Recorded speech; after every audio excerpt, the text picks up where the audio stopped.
Welcome to Around the Empire. I'm your host, Joanne Leon. This is a fully independent podcast. Visit the website aroundtheempire.com to find out how to support the podcast and gain access to bonus content. Our guest today is Tom Luongo.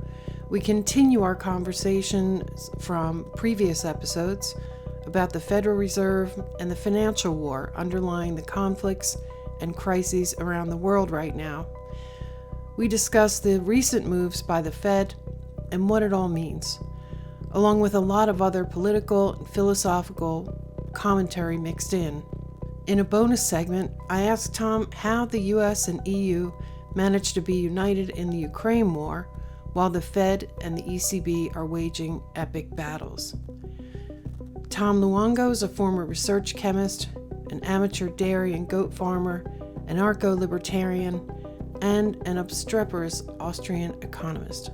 His specialty is connecting geopolitics and finance investment, and he publishes Gold, Goats, and Guns newsletter and podcast, and his work can be found on sites like Zerohedge, Lou Rockwell, Bitcoin Magazine, and Newsmax Media. Tom Luongo is back, and it's a great pleasure to have you again, Tom. And we are continuing a conversation that we've been having for a year now. Last summer, Tom came to a realization or, formed an idea that has blossomed over the past year, has been, it looks like, entirely right. It sounded pretty radical at the time, I have to say. And I encourage you to listen to two previous episodes. This is kind of part 3. And the two episodes are episode 229, called Central Bank Wars, and 255, It's a Financial War. And now we're going to continue that conversation, Tom. And wow, the last July, the things that we talked about, I remember at the time thinking, really? You sure? Not that I have my doubts, it just, you're right to have your doubts about it. I had my doubts about it. I'll be honest with you. I'm not like, when I put stuff into the zeitgeist, right? Sometimes I throw stuff out there that I'm not completely convinced of. I'm throwing it out there to see if anybody else will pick up the thread and go, I've noticed this, or to get some financial professional behind the scene to go, absolutely. Oh, by the way, yeah, you're right about that. But I can't say that because I'm not allowed, for example. Like there's many people out there. Like I've come to the realization over the last year, especially following someone like Danielle DiMartino Booth, right? Who was an insider of insiders and knows all these people and everything else. And she's can't say many of the things that she would like to say, just like a Fed chairman can't say 90% of the things he would like to say. I mean, this is the way of the world. This is part of what we have to attenuate our listening skills to. And we realize these things that they're never going to tell you what you want them to say, right? They can't say, we're completely captured by X, Y, and Z. So we're actually doing this behind the scenes, because that would just radically destabilize the markets. It would radically destabilize everything. And the world still believes in the illusion that the central bankers, for example, in this case, have control over the situation. Like that's their main job, which is to present calm and to do the Kevin Bacon thing at the end of Animal House. No, remain calm. Everything's fine. Well, the riot is happening.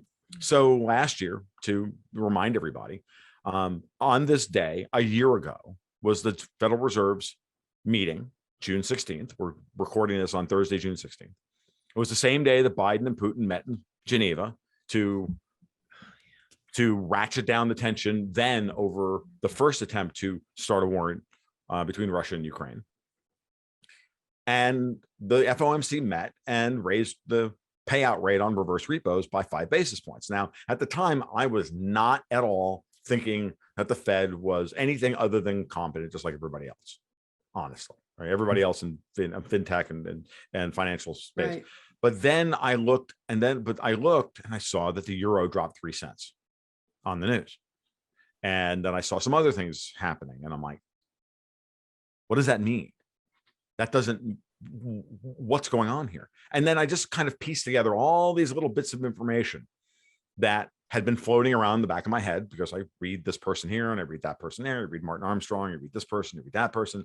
And then that picture started to fall into place. And all of a sudden, you have one of those moments that alcoholics like to call a moment of clarity, or what Rene Girard will call a mimetic collapse, where all of a sudden, the version of reality that you thought you understood and you thought you were seeing collapses into a new, into a different set of, into a new set of eigenstates. Like all those old eigenstates, and the use of quantum mechanics argument collapses into this new reality. And that's what happened to me. It happens to me pretty regularly, as long as I stay, fluid and flexible, right? That's kind of the way I like to do this stuff. I'm not, and again, none of this is like egotistical. This is just the way I do this, because I realize that I have to remain humble in the face of all of the information that's out there. Yeah. I know that I don't have the full picture, right? Yep. None of us have the full picture. None of us have even close to the full picture of what's going on. And so you have to be willing to constantly be reassessing or open to the idea that some new piece of information is going to change the way you see the world. And so at that moment in time, I went, oh, looks like the Fed just started tightening. Now, why would they do that? And what's going on here? And then the political response to that move by the Fed was so extreme to the outside, by the Democratic Party, by the Biden administration. It seemed confirmatory of that nascent idea, that new germ of a new idea. And then I just kept running with it all year long. So now yesterday, Fed raised interest rates 75 basis points, and they were on track to go 50. And then the CPI report came out, and a whole huge tranche of the investing class on Friday of last week they had their mimetic collapse. Oh, this is not the world we thought we were living in. And things just blew up across the board, right? What was the inflation number that shocked them so much? Well, it was the fact that it's not that it was a big, it wasn't that the expectations were 8.3%. It came in at 8.6, and everybody was hoping that the first two interest rate hikes by the Fed would be enough to attenuate deflation, right? It wasn't working. Yeah. It's not going to work because too many people can still lived in this fantasy world that we had a classic coming out of COVID demand pull inflation environment, which the economy is getting restarted. Everything's great. The world is outstanding. And if the Fed cuts back on interest rates a little, raises interest rates a bit, that should bring everything under control. And then inflation should start to moderate, and they've got everything under control. And we've got this nice, beautiful demand pull environment, which the Keynesians always want, which all the politicians always want, because it makes them look good, when we really have a cost push inflation environment. Plus, they've probably been hearing from their families and their neighbors and everybody around them about the ridiculous price increases, because 8% doesn't even begin to describe what the real cost increases are. I agreed. But the bigger reality is that this is a much bigger problem than just U.S. domestic inflation. Okay. I want everybody to understand that it really isn't about U.S. domestic inflation. It hasn't been for quite a long time. When I said last year that I thought the Fed was off the globalist train. Yeah. Right? No one wanted to believe it, because the Fed previously had always been on the globalist train. Certainly when Bernanke and Yellen were the Fed chairs, that was the case. Powell, we all had to kind of go back and review ourselves. But Powell's record at the Fed has always been really hawkish. He's only gotten dovish when absolutely needed or forced to by Congress and the president, which in that case would be Trump during COVID, where Congress authorized trillions of dollars in spending, and the Fed is like sitting there going, well, we have to do something about it. We can't not do this, right? Congress has already mandated it, putting paid many of the criticisms of the hard money set that always wants to blame the Fed for everything, that Martin Armstrong brings out all the time, reminding everybody that there's two halves to money, the money printing. There's the Fed, and then there's Congress. There's the monetary policy, and there's the fiscal policy. And the fiscal policy from Congress has been to spend way too much money. Now, when you had a compliant Fed chair, when you had a compliant Federal Reserve, Congress could spend and the Fed would monetize. We no longer have that. We have Congress wanting to spend and the Fed wanting to tighten. Mm-hmm. And we've had the worst administration in history for the amount of spending they wanted to add. In a moment like this, the Biden administration takes any previous administration's desire to print to spend money like drunken sailors and up it by an order of magnitude. So now even drunken sailors would be embarrassed by the amount of money they want to spend, right? So that's where we are. And you have a Federal Reserve going, no. And then the question is, what does that all mean in the bigger picture? Because when you step back from all of that infighting, you step back to the bigger picture. What is the Great Reset? What are the goals of Klaus Schwab and the World Economic Forum? Who strategically, what are they trying? What is all of this about? Because tactically, you can see all this stuff going on, but now you've got to back off and go, okay, what's the strategy here? Because someone's obviously pushing this particular strategic environment.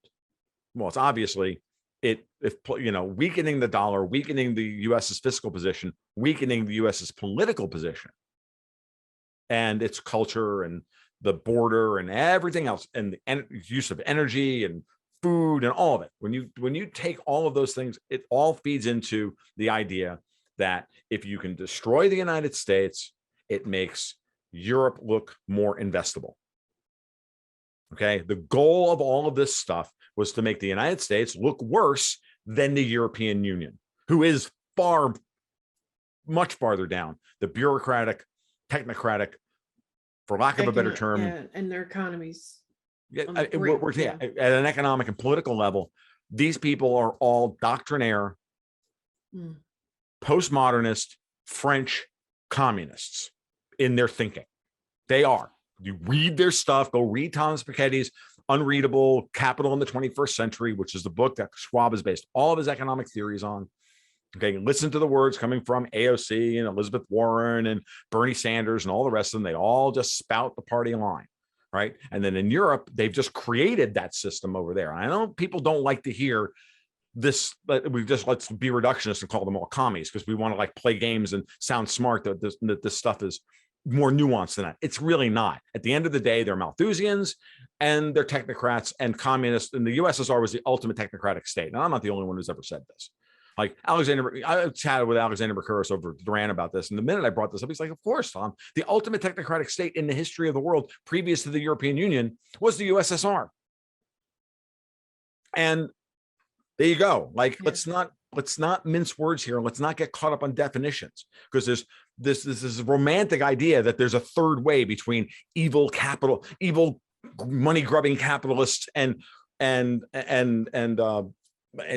human centered, communists. I'm like, no, seriously. Like, I'm sorry. That's just imprinting. That's just propaganda.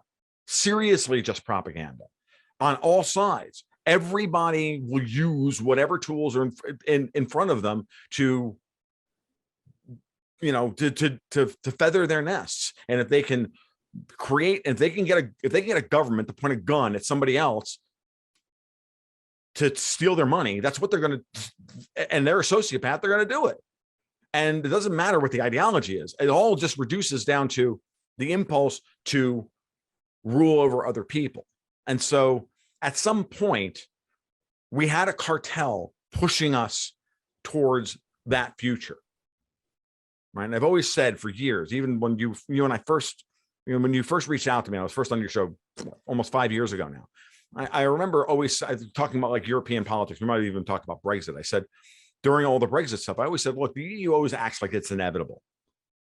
Right. There's never a moment where the European Union accepts the idea that the European Union isn't going to be the future of humanity. They act always with that whenever they're in public. That's what EU commissars do. That's the way they present themselves. It's the way they negotiate with their lessers. The way they always negotiate from this perspective. Like, we're the wise and insouciant Europeans. You are the chattel. You are the cattle. You are morons, and we're going to bring you to the enlightened to the enlightenment of what we want. And if you don't do so, we're just not going to listen to you, because we're inevitable. We don't have to listen to you. You're just the little people. They treat literally the entire world like they're the help. And it's so frustrating. I saw this attitude in Yanis Varoufakis kind of gave us a little window into absolutely that. Yeah. You know, I mean, a lot of my views, I remember him saying all that years ago, saying like, you can go up there and talk to these people and say, you know, I've got all this great plan to restructure Greece's debt, blah, blah, blah, blah. And you present it all to these people like they're the star chamber. And you're sitting like, and the way he describes it is like, I'm this little person sitting in the middle of the room. They sit above me in the big star chamber above me. And you explain everything to them, and you have your charts and you have all your well-considered arguments. And then they just kind of look at you like you just sung the Swedish national anthem, and then go about and do exactly what they were going to do before you ever walked in the room, meaning that the entire meeting itself was a complete farce. They have an agenda. They will not be dissuaded from that agenda. They do not negotiate. And that's the way they are. And they present that up until the moment when, we're going to lose. And then they settle. And that's how Brexit talks went. That's how Greek debt talks went. It's how now the war in Ukraine is shaping up. Now they're all scrambling around going, we have to settle with the Russians. And the Russians are like, we're not talking to you anymore. Did you?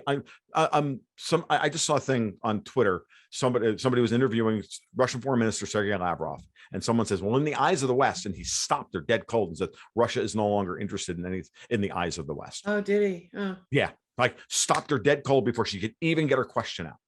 He's done. He's not. We're done. We're not talking to you anymore. Yeah. So when you hear that, that's. Like the Russians are done. They're just going to continue to grind out a victory in Ukraine, take all the territory they want.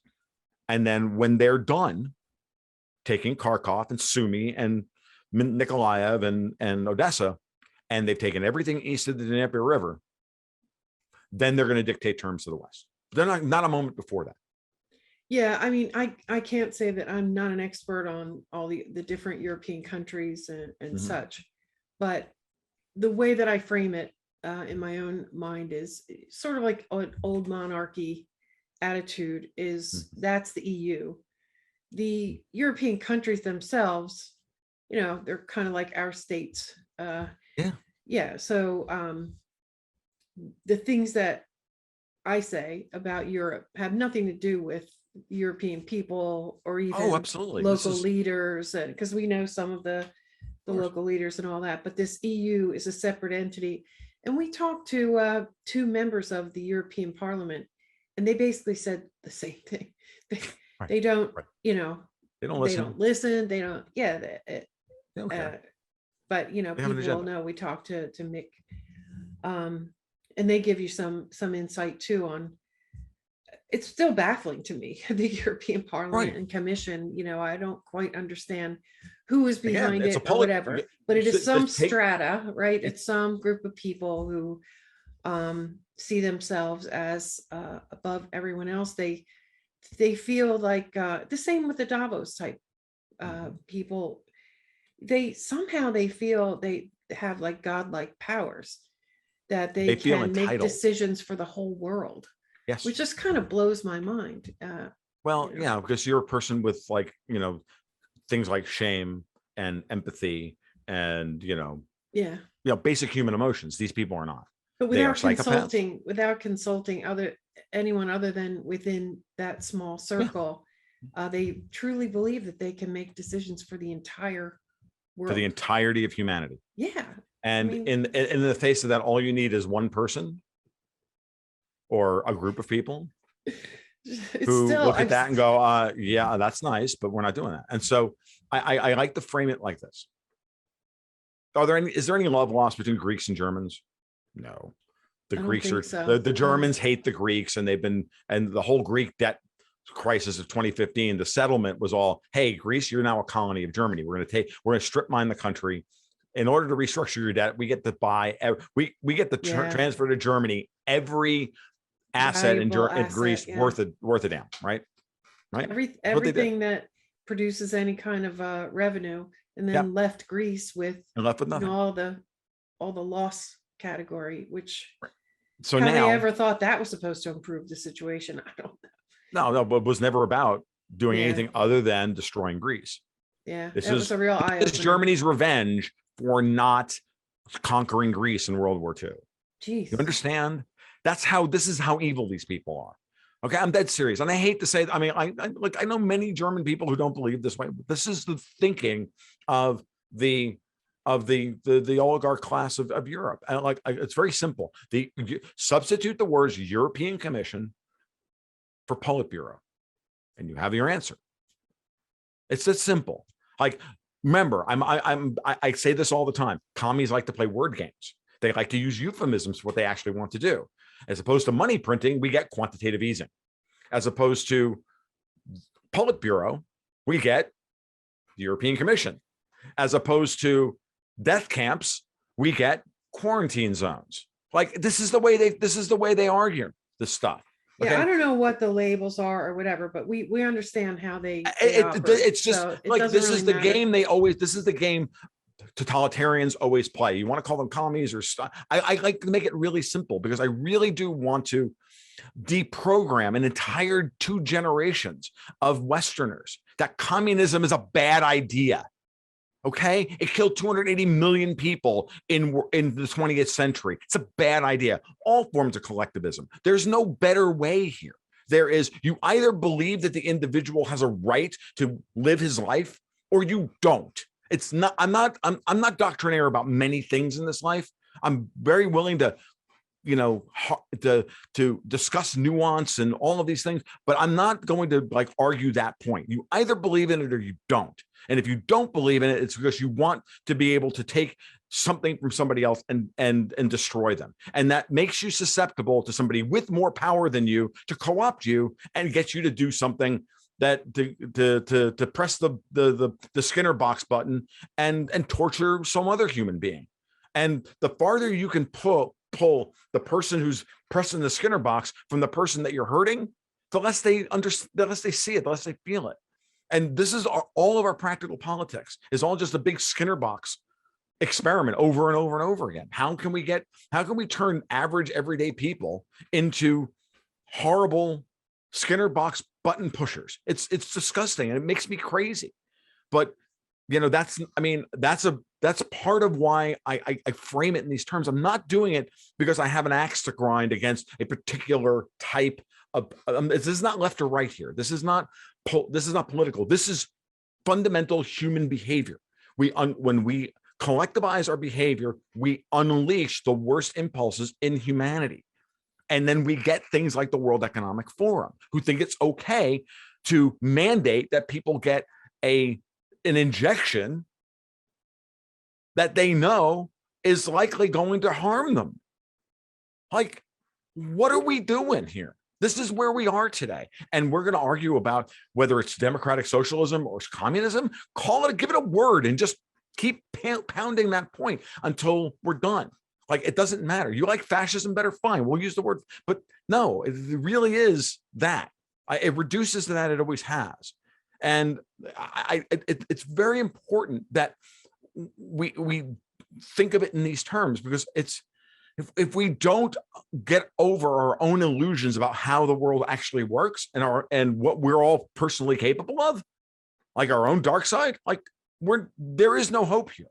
So bringing everything back around, when you have a group of people as evil as what I call Davos, and they power the European Union and the European Central Bank, and their goal is to destroy the commercial banking system of the world and destroy all vestiges of capitalism, which you can't have capitalism without some form of commercial banking system, without some way to pool capital at a community level to do projects that are bigger than the individual himself. Mm-hmm. Because otherwise you have a barter economy, effectively have a barter economy. Yeah. I can't save enough money to build a bridge across a river. I got to get my entire community together to save enough money to build the bridge that crosses the river into the next town. And how am I going to do that? Well, I got to have one guy do the risk assessment, or one group of people do the risk assessment and, get the engineers and the whole 9 yards, and then give that to the entrepreneur who's going to build the bridge, and lend our pooled capital to the entrepreneur who's going to build the bridge. Right.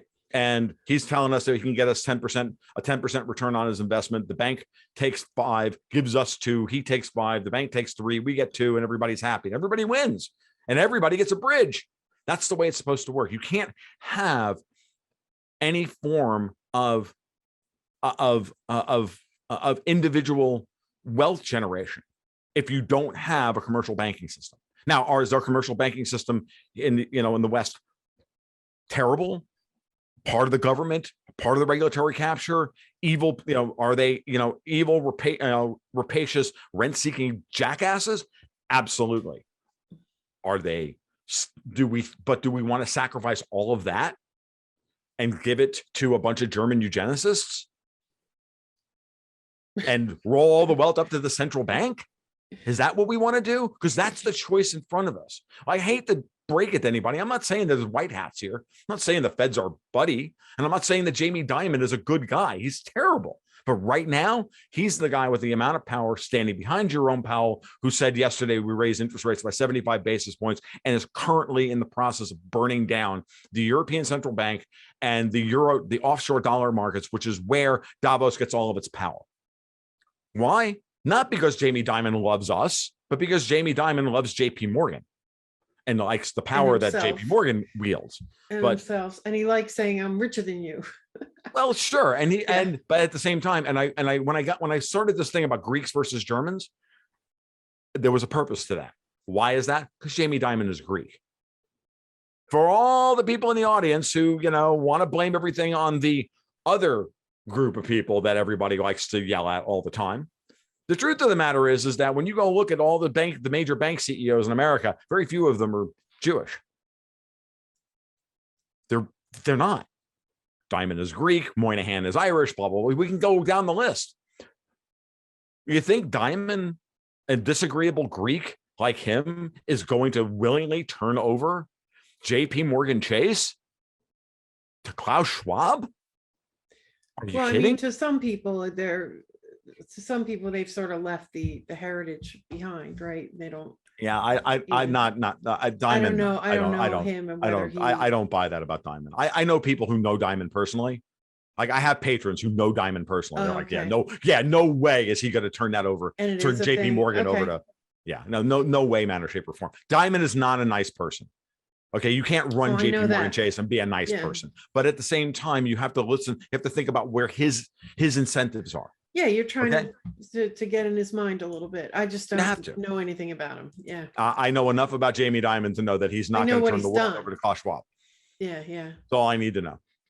Right. And that gives him an opportunity, to say, okay, well, maybe, and I've been thinking about this for a while now.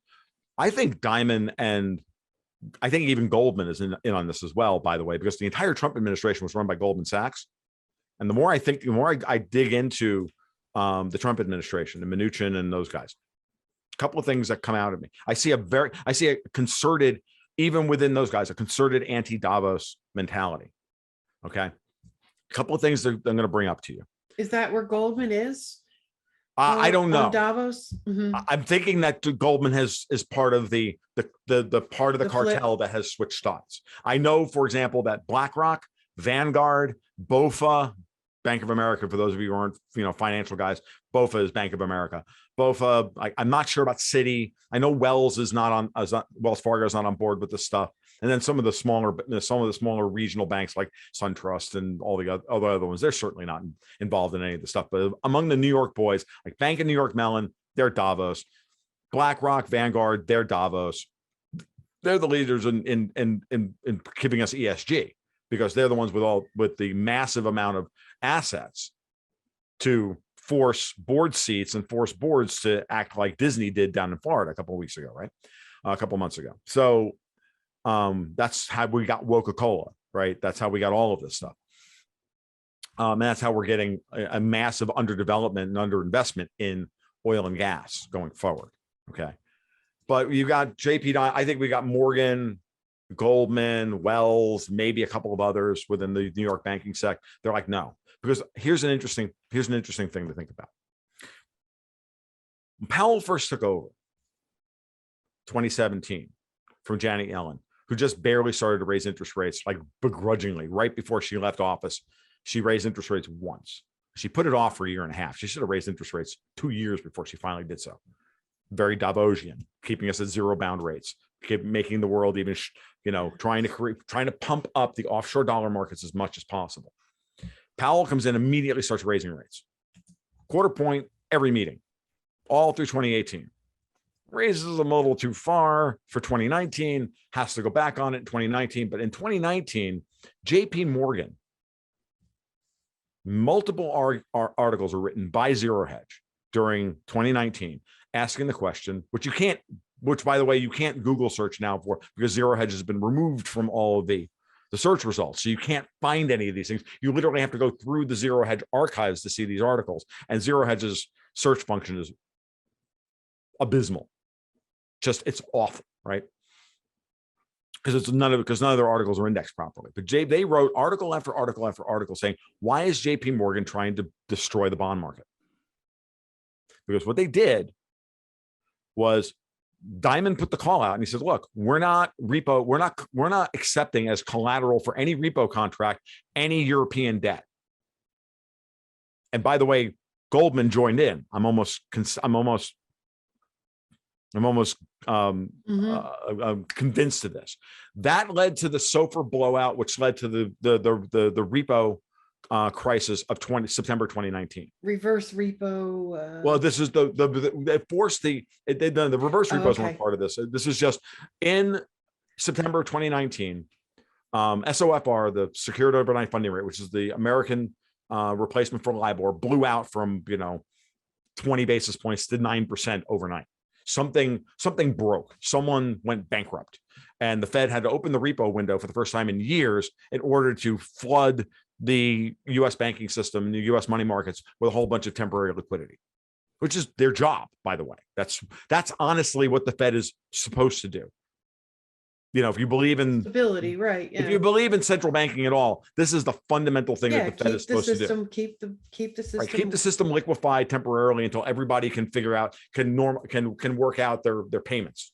Right. I need, it's all just basically, short time frame payment mismatches. I have liabilities due on Tuesday, but I won't get I won't get paid until Friday. Right. And so I need that wasn't what they called the reverse repo. No, that's a different. I think I've got my wrong. Yeah. That's a this different. This is when all kinds of money was flooded into. They had to flood some money into the repos. This is 6 months before COVID, by the way. Yeah. Okay. So now, JP Morgan honestly started the repo crisis, I think, on purpose, because it put a countdown timer on a sovereign debt crisis in Europe, because Europe was deteriorating, because they couldn't go get dollars, because none of the New York banks would do any business with them anymore. It was the beginning of the split between Europe and American banks. Okay. So now, and that persisted across all American banks. None of them would would take as collateral any European debt. So that meant the ECB was then forced to amplify all of its QE programs and shuffle deck chairs around the Titanic. And for legit reasons, right? It was just bad. Yeah, like who would want that stuff? It was all. Remember the European ECB has been at negative interest rates. Yeah. Okay, for legitimate reasons, like why would I want to buy a 5-year German bond at negative 0.5%? Like why would I want that? I just wanted to make sure there wasn't I'm trying to fill in for the audience as well. Why would I want to buy some massively overpriced German Bund or some massively overvalued, Italian BTP or Greek debt or whatever? Like, really? This stuff is all trading at a premium in price to US debt at this point. It's all garbage. It's all toxic. It's all worthless. If it actually all hit the market all at once, it would go bidless. The ECB is functionally bankrupt. What we're living through right now, I guess maybe the TLDR on this is that the ECB is functionally bankrupt.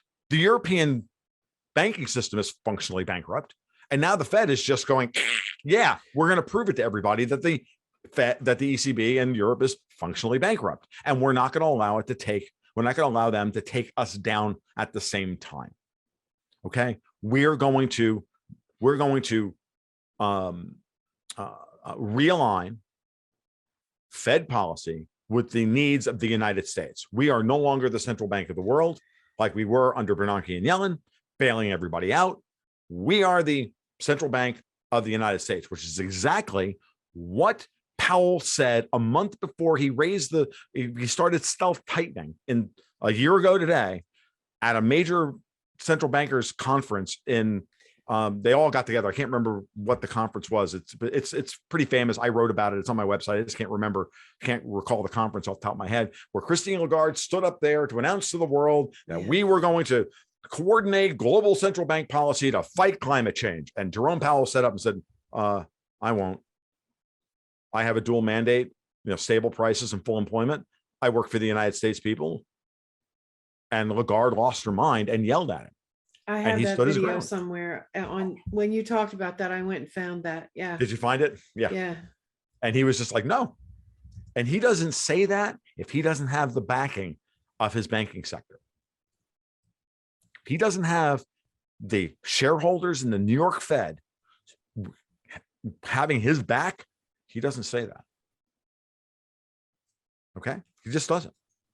So now that was a month before June 2021. Now, in the interim, we have this COVID thing, which all the governments got together and mandated through Congress, their various legislatures, to print trillions of dollars. But notice something Peter Bookbar brought up to me when I had him on my podcast. I said, yeah, well, the Fed printed 6.5 trillion. The ECB only printed 650 billion. Yeah. Again, feeding this argument that the euro is a better currency than the dollar, because there's no appetite for that $6.5 trillion that the Fed had that was forced to monetize under COVID. It's also the recipe for how you were going to wind up with inflation a year after, you open the economy back up. So what the Powell did very astutely, and I'm going to say very skillfully, I might add, said, oh, well, on the day that Biden and Putin are, delaying World War III for another year, I'm going to raise the rate on the payout rate on standing reverse repo contracts to 5 basis points above the Fed funds rate. So I'm creating a positive yield spread. It's only 0.05%, but it's a positive yield spread. And markets are so freaking starved for yield that they'll take that 5 basis points. They were so starved for yield that the standing reverse repo facility balance went from $450 billion to $1.7 trillion by Jackson Hole in September, removing $1.3 trillion of base money from the offshore dollar system. Yeah, this is the part. This is where I get a little confused. Yeah, well, no, I mean, this is where most people. This is what you have to have studied. You have to spend your life inside. I'm saying my life because, but I understand. This is the hard part to understand for a lot of people. Well, I mean, here's the basics of what. Sure. So in trading, you got people have to exchange money and in different currencies, right? So you've got to have a pool of dollars if you want to do any dollar trades. Sure. Or you want to pay off any dollar denominated debt. Is that the very basics of it? Well, yeah. Well, what it comes down to here is that what is a reverse repo? Now, let's start with what a repo contract is. A repo contract is very simple. It says, look, I've got a treasury security, or I got a bond. You've got money. I need the bond. I need the money. You need the bond.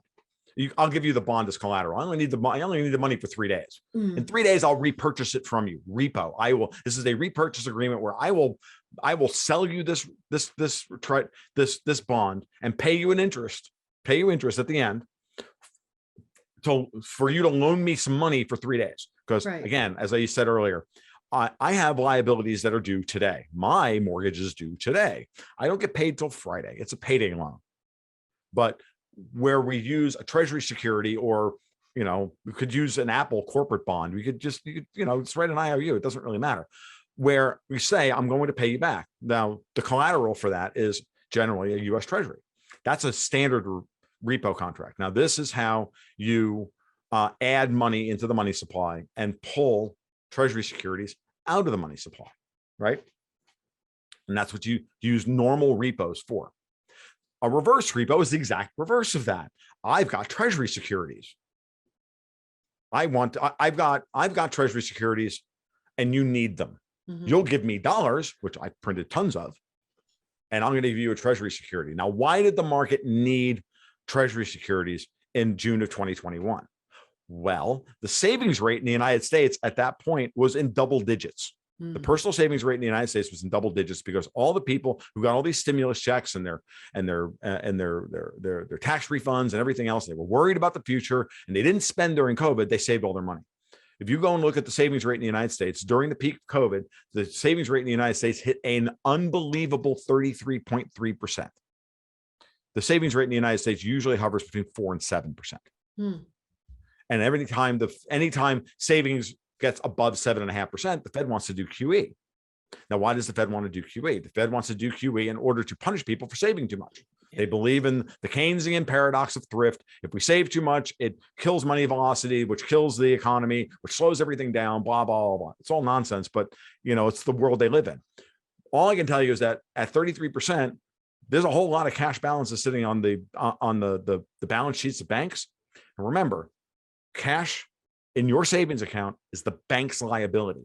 The bank's assets are the loans that they make with your cash savings. So if they can't loan into the economy because no one's borrowing money because the economy's been frozen to a halt because COVID, what do they got to do? They got to go get collateral and offset the liability. They got to go buy treasury bonds. So that's why the reverse repo facility blew out as high as it did. And today that balance is, by the way, $2.1 trillion. So that took a whole lot of money out of the general economy. It mostly took that money out of the offshore markets. There's plenty of money here in the United States, but where it got pulled out was overseas, who needed those dollars. Why? Because there's a lot of offshore dollar denominated debt after 15, 14 years of zero bound interest rates. People have been borrowing in dollars, which they settle their trade in at nothing. Right. And this is why Turkey is such a mess. This is why certain countries are a mess, right? Because they have massive dollar denominated debt. And as they're trying to pay their debt off, service their debt and pay their monthly payments on their debt, there's no dollars. Right. And so the Fed's pulling liquidity out. They're paying off debt. The dollar, the balance, the amount of dollar liquidity worldwide sinks like a rock. And what happens? Now everybody else's currency starts to weaken as people sell their local currency to buy dollars. That's why the euro dropped 3% in a day. Yeah. Okay. And that was the trigger for me to put all of this together. Yeah. Thank you for reminding me how that. It's really important. I've given this talk 20, 30, 40 times. And every time I learn something new about telling the story. Okay. Because it's a very complicated story. It's complicated. And I don't expect everybody to get it the first time through. It's very, very hard. Yeah, but it's important. Otherwise, everything just goes right over your head. Yeah, no, I mean, and I have to, and it's very important to kind of go through the mechanics of it. Even if I have to do it, I've done this 100 times. Well, go watch that. No, this is important. Get through it now. So then you can understand that once you do that, then you got to ask yourself, why did the Fed do that? Why? And now you start to ask. Now you start to make. Now you just start to go, okay, well, why would they? Well, if they can pull dollars out from overseas, then what does that do to the offshore dollar markets? It suppresses them, right? Yeah. And if there's no capability of them over there, in the past, the offshore dollar markets have always had the ability, with an expanding economy and a global economy and a compliant Fed, always had the ability, as Jeff Snyder at Alhambra Partners points out all the time, that the offshore dollar markets or the euro dollar markets have the ability to print and create far more dollars than the Fed can. We talk about how much money the Fed creates, but these guys create trillions of dollars in credit all the time. And when that credit starts to go bad, it winds up forcing the Fed to reverse its monetary policy, because the offshore dollar markets blow up and and the Fed under Bernanke and Yellen has always act as the central bank of the world, willing to bail those people out. Right. Yeah. So now if you can break that system and you can break the transmission system of what happens in Europe or emerging markets or Hong Kong or wherever offshore, but we call it euro dollars. It means the rest of the world outside of the United States. If you can break that market's instability and you can divorce it from American credit markets, and so they're not indexed to the same interest rate, which in this case is offshore LIBOR. Yep. Which is LIBOR. Yeah. Now the Fed has the means by which to raise interest rates here, to do what needs to be done here, and allow everybody else to hang, but it doesn't translate back over here. Our markets, which are I got news for you guys. Our markets banking system is showing no stress whatsoever. The Fed's own commercial bank stress indicator is the lowest it's ever been. While the Fed is jacking up interest rates, first 25, then 50, now 75 basis points in 16 weeks? Like, are you kidding? And what's happening in Europe? I mean, they're literally running around with their hair on fire. I mean, for me, it's like Schadenfreude. I've been watching these people like act like they run the world for years, and I've just been waiting for them to all like fall into a cliff, and I'm just like, I can't help myself. I've been cackling I've been cackling so hard at watching Christine Lagarde for the last week. It was like Trump won the election again. Like I literally cackled for a week after Trump beat Hillary. I just couldn't get over myself. Now I'm to the point now I'm like watching central bankers it's like the most hilarious thing I've seen in a while. There isn't a stand-up comedian in the world right now who's funnier than watching the ECB like flail about I don't even know how to describe how they're flailing at this point. Dead, dying fish on nothing comes close. These people are in trouble. But this is how you break Davos. You break Davos because all of this is in service of blowing as this massive credit bubble and massively inflating all of these asset prices. And they take a small percentage of them. They take a small percentage of the interest that they generate off of this massive pile of fake money and buy real militaries with it, real governments, real policemen to implement real policy to destroy your real life. That is what is at stake here. That is what needs to collapse. And the only way you beat these people is by taking their ammunition away from them. You have to take their weapons away from them. And their weapons are credit dollars that they can generate willy-nilly. And does it mean that everybody, that in the immortal words of the guy from Full Metal Jacket, it's all a big poop sandwich and we all have to take a bite? Yes. But who has to take a bigger bite than we do? They do, because they have more to lose than we do. Okay. Mm-hmm. So what we're seeing now is like, we're going to start in rapid succession. We're going to see a massive drop in the value of assets. Bonds, which are government bonds are the most overvalued asset class in the world, period. There is nothing more overvalued than a government bond. I don't care whose government bond we're talking about. Maybe not the Russians. I'm dead serious when I say this. Overvalued doesn't begin to describe it. Even the 10-year U.S. Treasury at 3.5%, no, 13%, 23% is what it probably should be trading at. That's the real risk of holding on to U.S. debt at this point. But it'll never reach those numbers. Just like we'll never see gold traded at a dollar price that rebalances the world properly.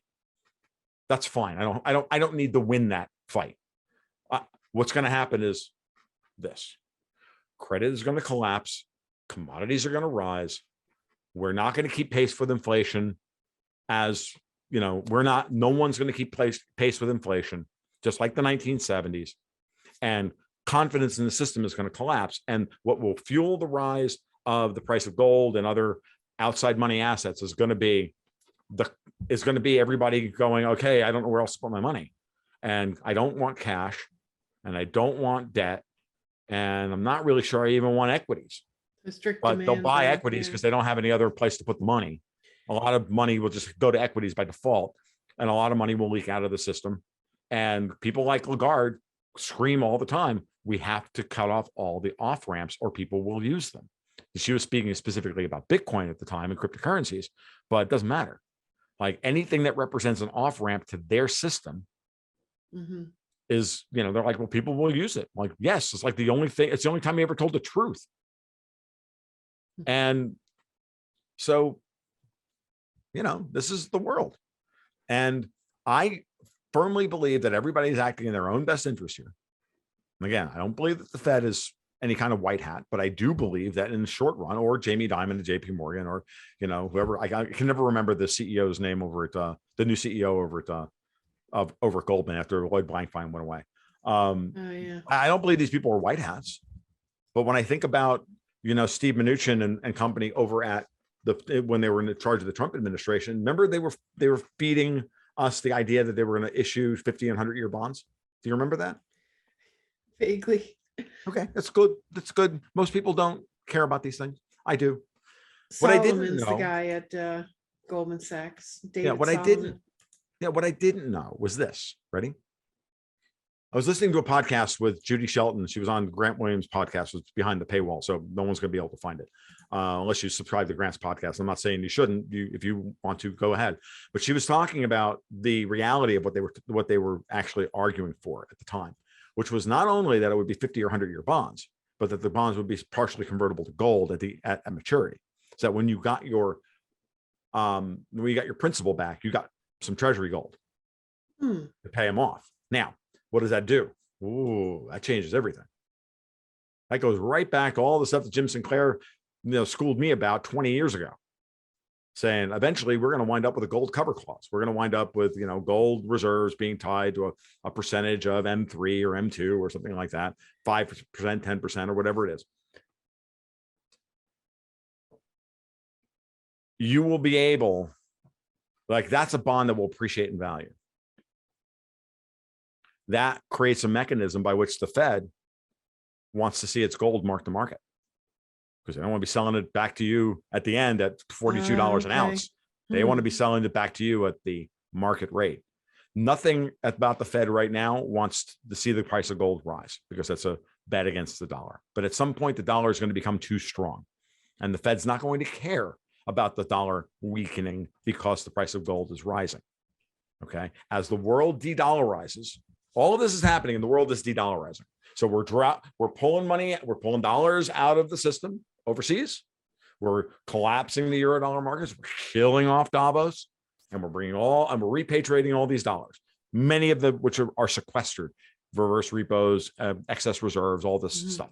That'll all be destroyed as the Fed just allows stuff to roll off its balance sheet and or sell it into the market for zero. I honestly believe that Jay Powell looks at that big stack of mortgage-backed securities he's got on the Fed's balance sheet and goes, that ain't worth $1.7 trillion. That's worth nothing. If I sell 65 billion of them a month and I get $10 back for them, I'm up. I'm dead serious. Like at a certain point, you kind of have to just say, yeah, those are worthless. I'll take whatever I can get. Right. And apparently last Friday, the mortgage-backed security market went completely bidless. Really? Yeah.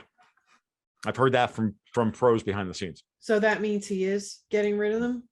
Well, it means that we're starting the process, and the mortgage-backed security market, knowing that this is going to happen, is going to get flooded. No one wants to pay the current prices for it. Yeah. So front running, the people are beginning to front run the trades. Yes. Oh, okay. So I know this is probably a lot more technical than you wanted to do today, but this is the biggest story. This is the biggest story out there. But that's a relief, right? That's sort of getting things back to assets sort of valued something closer to pre-2008. We have to get back to pre-2008. We have to undo all of this monetary chicanery. We've got to get back.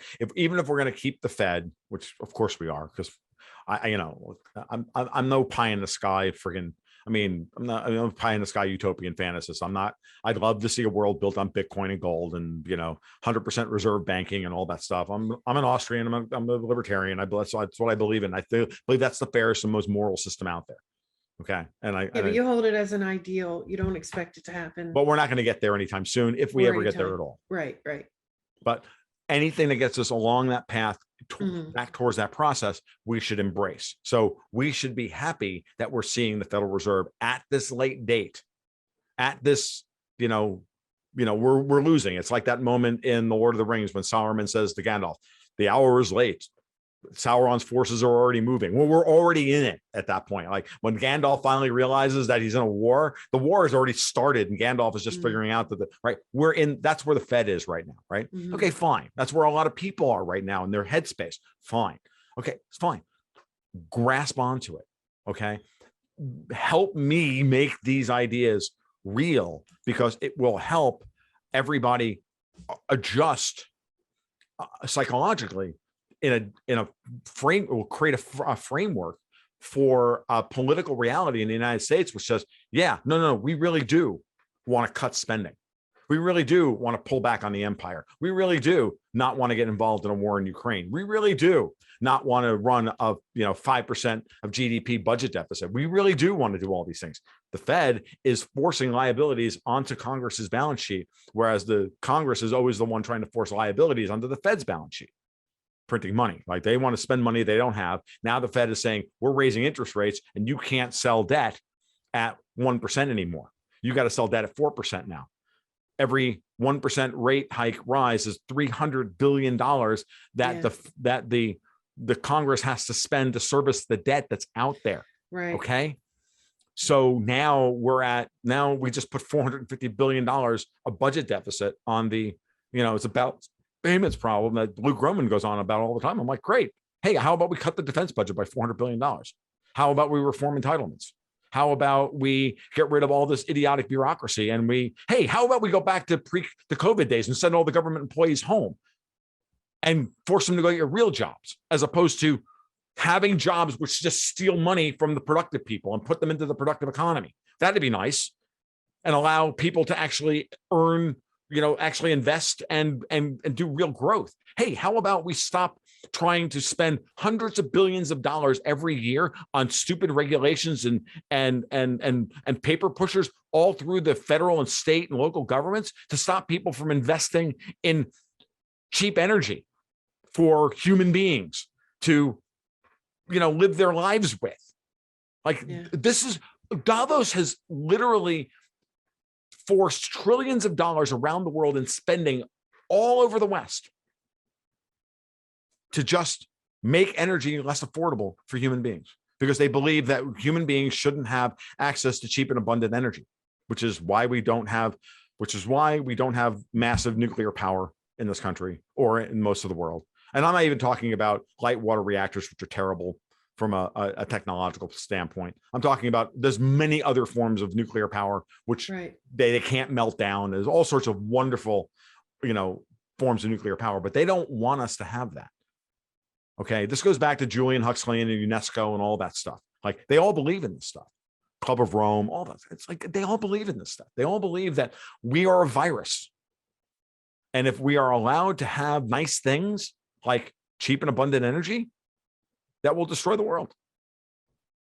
So they are our wise and insouciant masters keeping that from happening. And they're going to kill off 75% of the world's population in order to make that stick. They're just Thanos, which is why Thanos rhymes with Davos, by the way, from the Marvel movies. Yeah.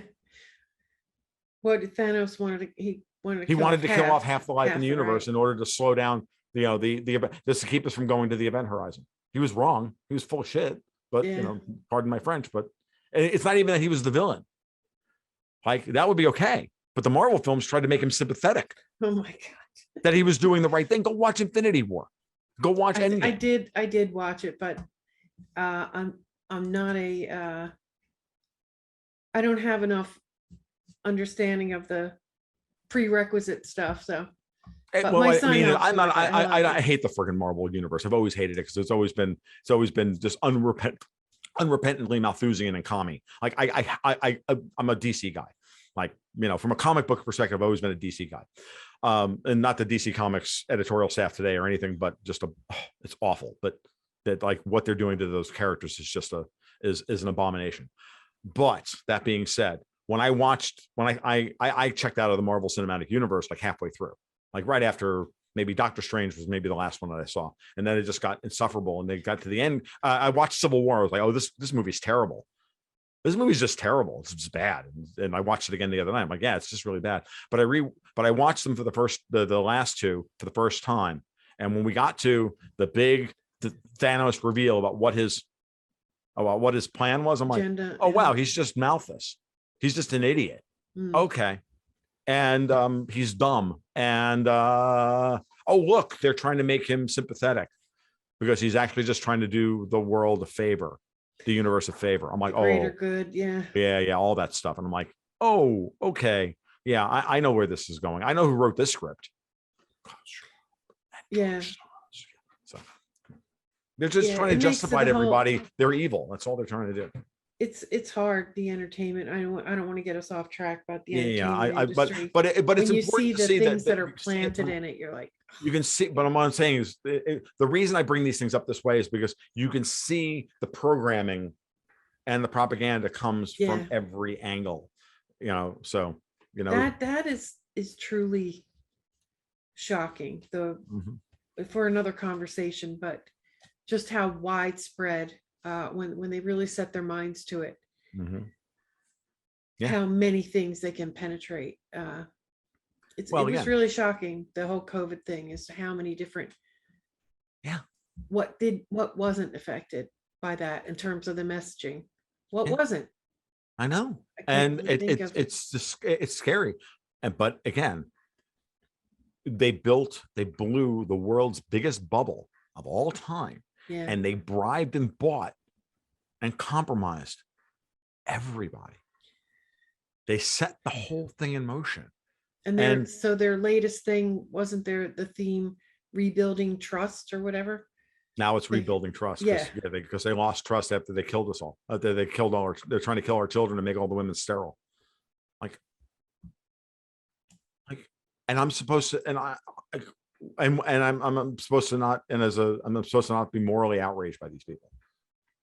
Like this is the one we did it, we did it to save the planet. We did it to stop pollution of what? No, we didn't. You're not even trying to stop pollution. I wish they were. I mean, if this was all about stopping pollution, like PCBs in the water supply and mercury in our fish and all this stuff. Yeah, great, absolutely. It's not. It's about limiting carbon. Because you are the carbon they want to reduce. That is the truth. Because if they reduce you, then you can't do anything else. I mean, it's just that simple.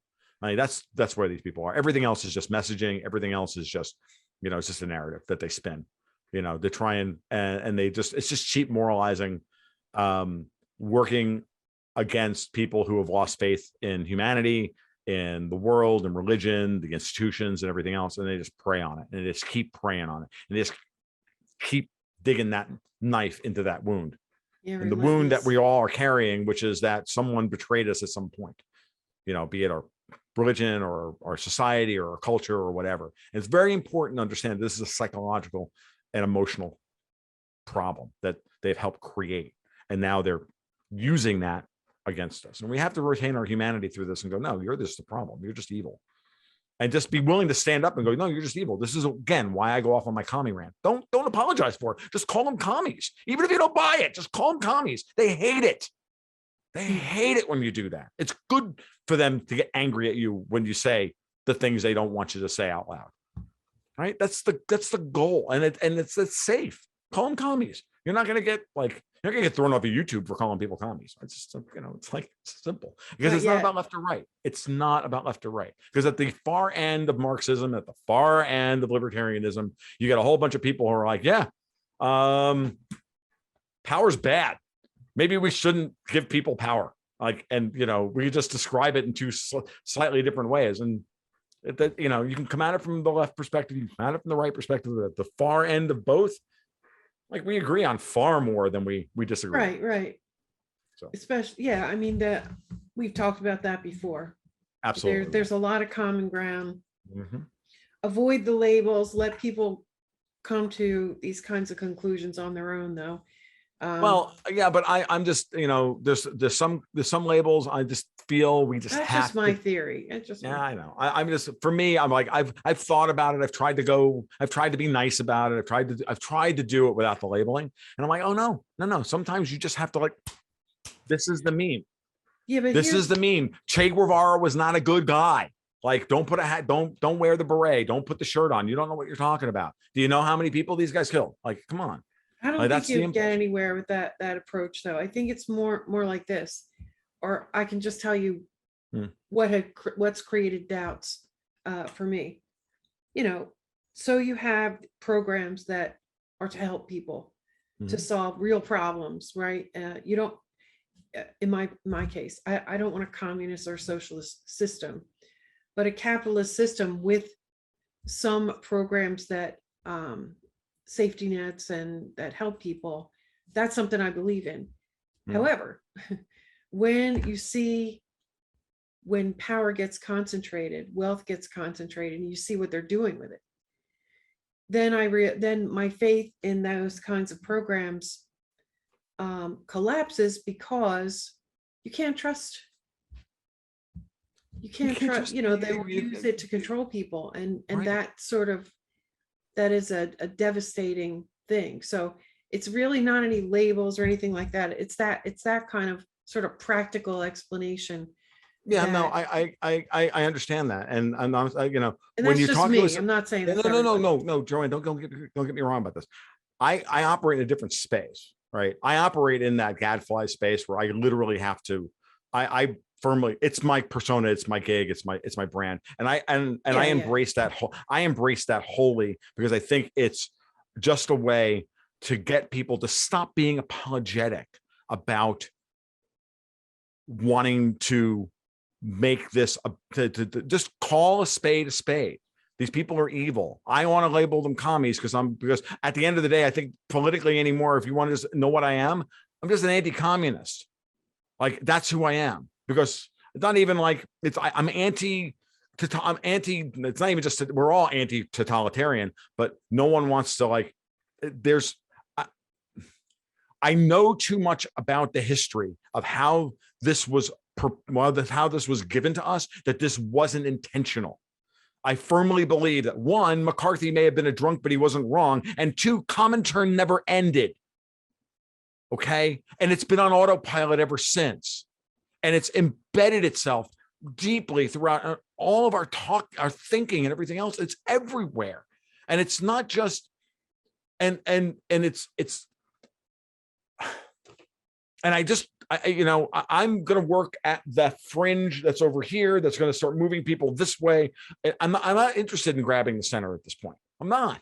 I can't, because what I talk about is too technical and too complicated for the center. What I need to do is wake up the people who are in the positions right now who can actually move markets, move politicians, move this and move that. And at the same time, if I get to yell about commies, it just makes me happy. But at the same time, same token, I get in a conversation with, my millennial friends at the gaming table. I'm like, I don't want to talk about this stuff. But we'll both agree that, pollution is terrible, but I don't want to talk about global warming. I want to talk about pollution and how we can figure out ways of improving our communities and our environments. And that's all and I had that conversation, like, very briefly last night with my 30s millennial friends. And I'm like, no, I don't want to have that conversation, because we're going to get stuck in the weeds of something that's not important. Let's talk about what we agree on. And what we agree on is pollution is bad. Yeah. And now we'll start talking about efficiency of capital and the way we can use capital and, better to not, like, I said this last night to a friend of mine. We got talking about it. I said, look, we both agree pollution is terrible. And from my perspective, think about how inefficiently we use capital to produce the things that we produce, and and that's where 90% of the pollution comes from. And I left it there, and she went, absolutely. I'm like, cool. And I shut up and said, your turn, go. Yeah, exactly. Let her think through on that to another level of what that statement actually means. I've gotten better at this over the years, but only at the interpersonal level, and only with people that I like. But as far as my and public persona is I'm just a terrible gadfly and a curmudgeon. I'm sorry, it's just who I have to be. Well, I mean, the shock method is, has its benefits too.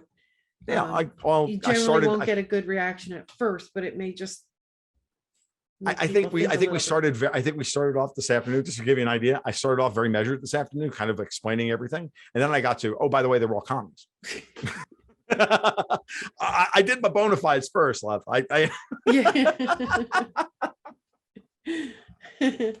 No, I mean, the common ground thing is so important, and that's why it's always sort of in the back of our minds. Yeah. And I think we're completely on the same track there.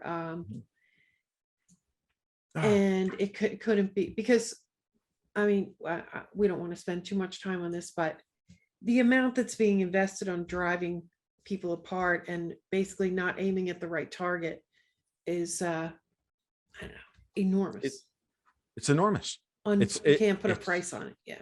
Again, no, you can't. And that's the other part of this, is that, okay, you might not like my rant about commies, that's fine, but just translate that into whatever it is that it translated the way you just put it, which is that they're doing this on purpose to divide us.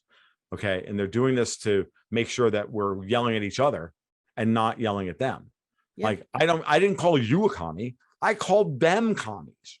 Yeah. We don't like them. Now, if you think of yourself as a commie, you might go, like, I don't think communism's that terrible. But now we have a moment of internal strife for that person to like really start thinking about it. But then they can go, really, Tom's not wrong. These people are evil. Like, my cousin just dropped dead of myocarditis from his third booster shot. Okay, but I may have to rethink this. And this is the kind of thing that I'm going to call them that. I'm going to put the label on that. And if they don't want to hear that, that's fine. I'm okay with that. What I'm trying to do is I think is important is I'm not yelling at you or anybody. Yeah. Never. It's like everybody here has gotten, like, I look at this and I say, we all have these biases and we all have our imprinting that we have to get over. Like, I have them. I had my imprinting. I had to get over. If you had met me when I was in college, you'd have been like, oh my God, he's a lefty. Oh my God, he's a lib. Like, because I kind of was. I didn't really have a political like identity. Today is completely different. But we all go through an evolution in our life. We all go through these moments where we have our imprinting, we have our scars, we have our, we have all of this, we have all of our limitations as people, we have our focuses, which have nothing to do with what I know, right? Like, I know all of this stuff, you know what you have, and we see the world differently. We never, ever, ever get in somebody's face about what it is how they've lived their life to that point. Because when you start to do that, all you're doing is telling them that they've lived their life wrong, and you're never going to get anywhere with that.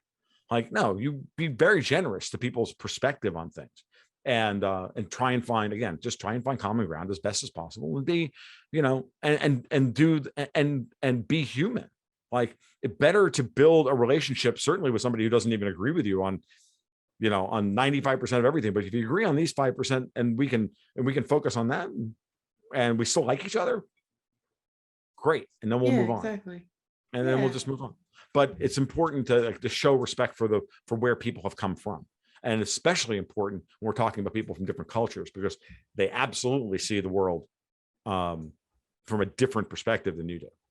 Yeah, and sure. That's an enormous thing, and that's a very, very difficult thing to do.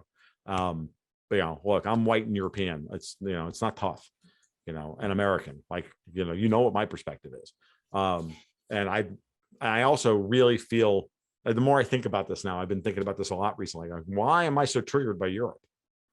Like, I'm triggered by Europe. Like, the way Europe has embraced everything bad about what has come previously, and while at the same time I'm immensely proud of my Italian heritage, right? Yeah. Right. I'm immensely proud of that which my ancestors have built, right?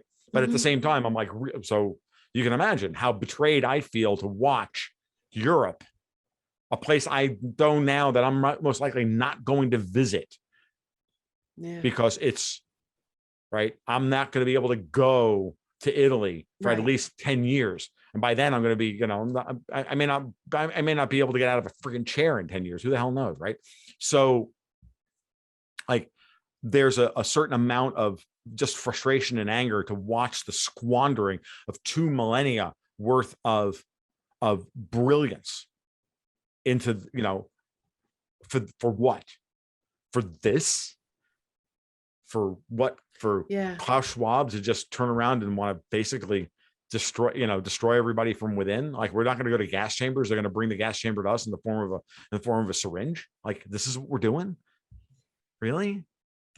And that's just it's horrific. This is why. And so I firmly believe that at a certain level, to turn inward and criticize my culture and the destruction of my civilization and my ancestry, and not look for an external enemy like the alien Russians or the alien Chinese or the alien Indians or the Mexicans or whomever. No, like, this is like, and I think Davos has been using that to generate all this, white guilt and, all the woke stuff. They've used that very, very cynically to turn an entire generation of Americans and European kids into, people who hate their culture as opposed to being disappointed by it and want to reform it.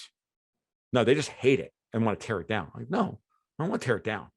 I want to celebrate what was great and bring back what was great and excise the mistakes of the past and come to terms with the mistakes of the past. And that's what we need to, from a kind of a psychological perspective, I think that's where I think I am at this point. Mm-hmm.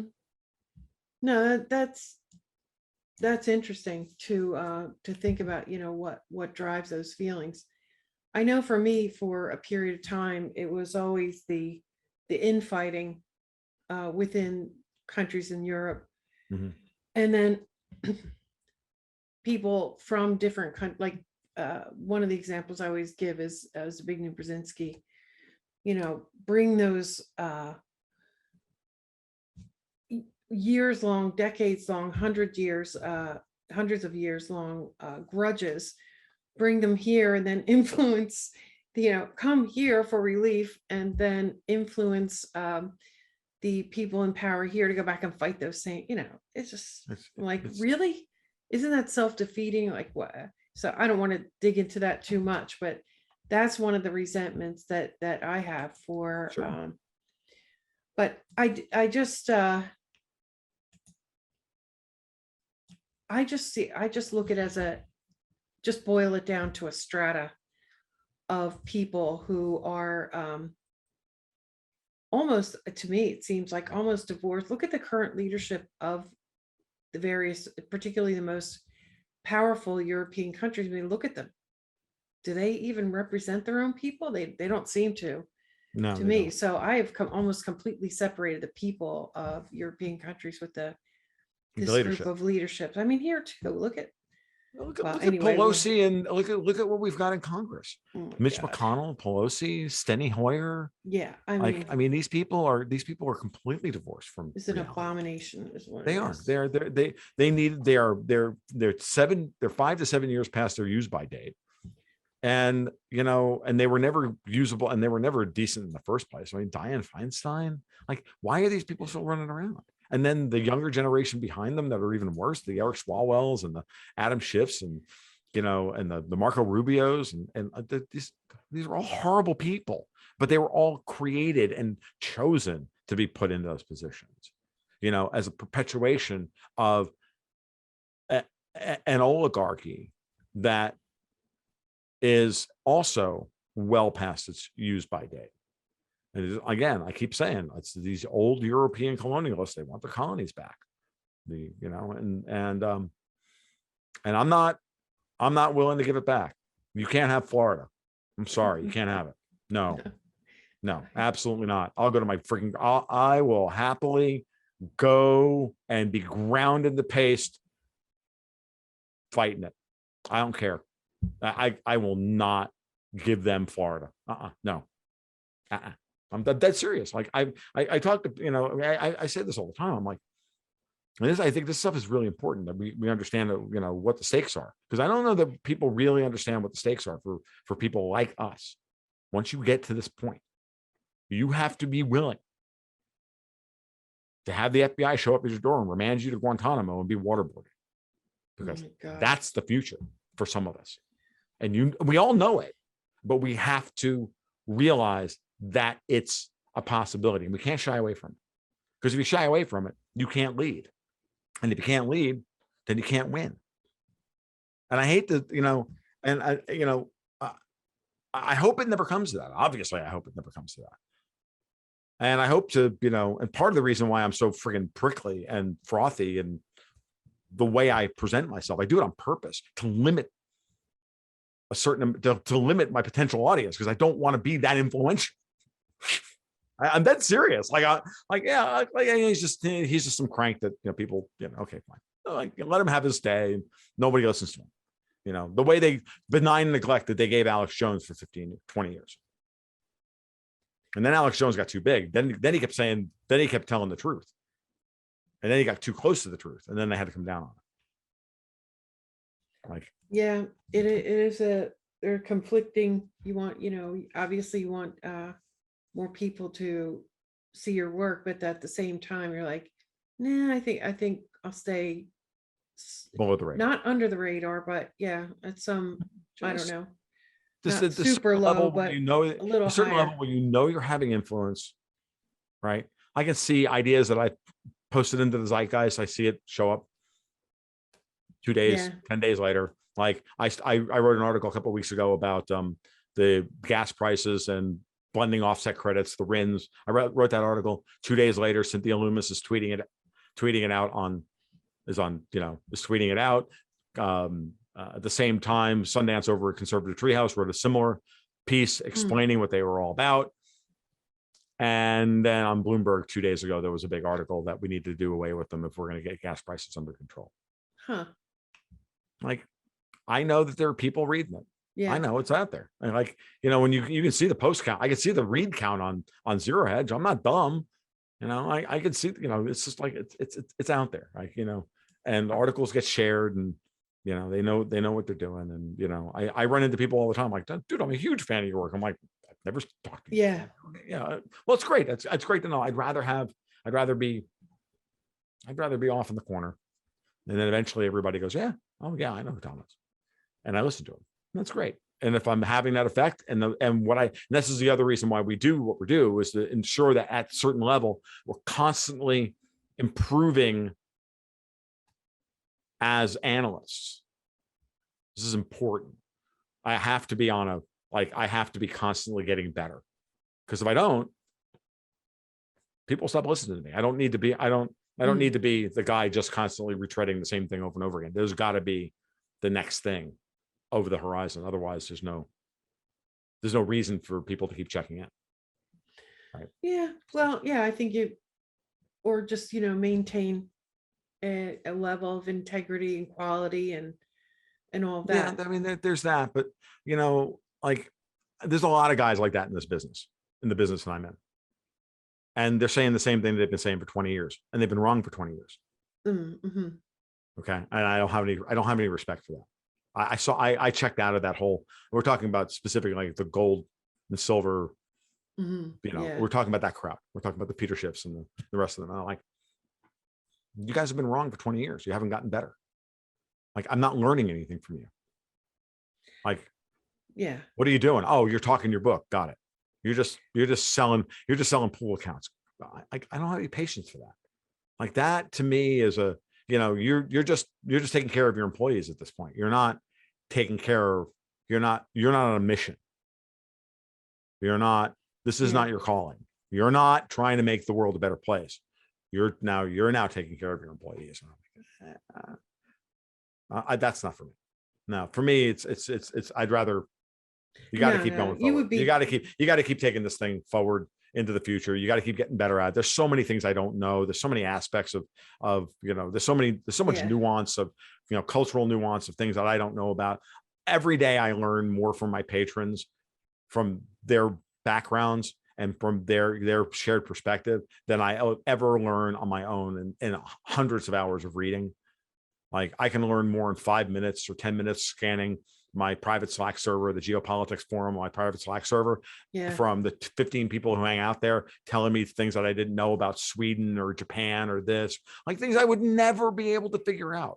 But they give me literal on the like this is how this is how things are. And that's what helps really keep you sharp and keep you interested and respectful of what's happening, even though at times I will come across as massively disrespectful. And I try to balance that, but I'm salty. What am I going to tell you? So. No. I mean, you're clearly the lifelong learner, endlessly curious kind of thing, which I can relate to a lot. And I get you what you mean now. And I mean, there are some of those magic environments where you have a group of people who, they're using all their knowledge, brain power, and everything. They're curating, they're bringing what they found interesting. And I don't know, there's just kind of a magic mix that goes on there. It's you're creating a neural network. You're creating a hive mind that's bigger than you. And and it's a thing that, again, it proves to me that decentralization, and that's all I ever preach. When I talk about politically, I'm like an anti-communist. I'm also a decentralization maven. I really truly believe that the decentralization of power is the most moral means by which we humans can go through our life and to express whatever our ambitions are. And some people have very modest ambitions and some people have very large ambitions, but those ambitions should be allowed to flourish up to the point where they do no harm to someone else. And creating the institutional structures, and that's where the gray area is. That's where the meat of the world is. Sure. And a lot of libertarians miss this point and just want to check out and go, and at times I'm one of those people. I'm not going to argue at that point. But at the same time, I firmly, the goal is getting to that point. The goal is getting people self-actualized to the point where they don't want to be, to perpetuate their own coping mechanisms and their own shortcomings and whatnot, and become self-actualized and become better people. And we do that with a society that reinforces that behavior as opposed to tearing it down. And why I reduce why I keep coming back to this and why I reduce it to communism really does want to destroy the will of the individual and subsume it to a larger idea. That, and while that's fine if it's voluntary, if it's forcible, it's absolutely unacceptable. It's completely and utterly immoral, because it's not going to lead to a flourishing of humanity. It's going to lead to a purity spiral of ideological purity, which is going to eventually wind up with a whole bunch of dead people. Like I've seen it in libertarian circles. Purity spirals are never a good thing. Ideological possession, what Ian McGilchrist would call left brain possession, is a terrible thing that all humans are susceptible to. Myself, you, everybody. And we have to maintain our humanity at every time. We have to maintain that connection to nature and to our own instincts and everything else. Otherwise, we just become reactive, abreacting, poo-flinging monkeys, and eventually just see it. The whole world as a threat, and we become paranoid and reactive in a way that is truly scary, because we're watching it play out every day on our Twitter feeds. Like you're seeing it on the left, right, center, everywhere. And we don't want that. But Davos is absolutely attempting to keep us in that state all the time, because that's when they have the most control. It's so very important. So let me switch over. I got a whole list here of things. Sure.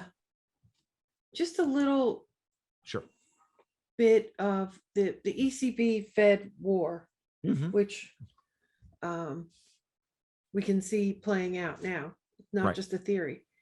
Nope. But meanwhile, you have the US and the European governments supposedly more united than ever.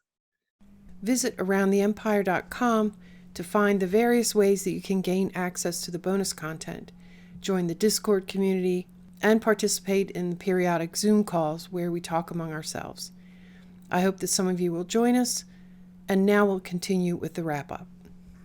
Well, I got to let you go, Tom. Yep. Please tell everybody the best way to follow your work and how to support you. Sure. You can follow my work over at my blog over tomluongo.me. You can follow me on Twitter at TFL1728, where I try to where I don't keep it clean. And of course, I've got through the website, I've got Patreon over Patreon/Gold Goats and Guns, where you can I've got a 2-tiered service, one for just the private blog posts and twice weekly private podcasts. And then, of course, there's also the monthly investment newsletter with all original material and a bespoke portfolio to try and help you navigate all this stuff. And, there's the podcast, but all that stuff's handled through the website. You can see all of it there. So. All right. Thank you so much. And hopefully we could talk again soon. I really appreciate it. I know you're in high demand right now. Joanne, as I've said to you many times, every time you have me on, you were one of the first people to ever ask me to be on your show. So you always get my time. Okay. It's just that simple. I pay back those who were good to me at a time when I needed somebody to be good to me.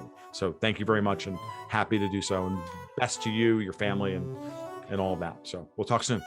Thank you, Tom. Take care. Thanks for listening.